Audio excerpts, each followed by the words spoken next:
गेल्या कित्येक वर्ष ज्यांनी देवाचं तोंड सोडा देवाच्या देवळाकडेही पाहिले नसेल असे सारे लोक आता नारळ आणि फुलं घेऊन देवाच्या दर्शनाला जाताना दिसत आहेत. आता त्यांना देव आठवायला लागलाय.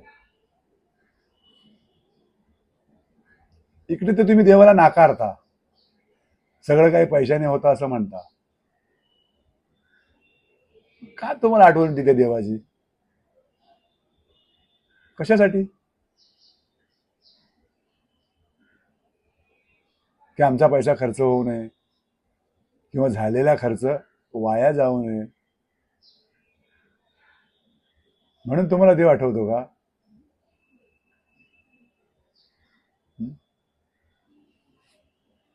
कारण जर तुम्ही कार्य चांगलं केलं असेल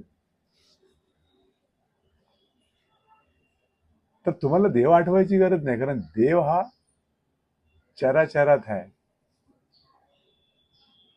देवाला शोधायची गरज नाही किंवा देवाच्या देवळातही जाण्याची गरज नाही. आपण जे चालतो बोलतो ना, हीच मुळात त्याची मर्जी आहे. त्याने आपला हात काढून घेतला ना की आपण बोलतही नाही, चालतही नाही, रडतही नाही आणि काय नाही. म्हणजे राजकारणात तुम्ही सगळी कूटनीती करावी. ह्याचं त्याला, त्याचं त्याला, वडाची पिंपळाला आणि पिंपळाची कुंभ्याला लावायची, त्याच्यातून कमिशन खायचं, गलेलठ्ठ व्हायचं, प्रॉपर्ट्या बनवायच्या आणि पुन्हा निवडणूक आली की देवाच्या दारात जाऊन सरेंडर व्हायचं.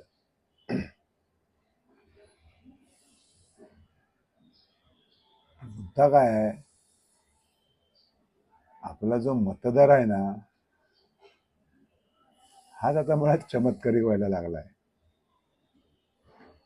कुठे 500, कुठे 1000, कुठे 2000, कुठे 5000 एवढे घेतले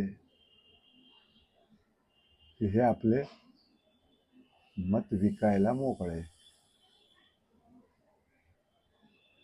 अरे 2-5 हजार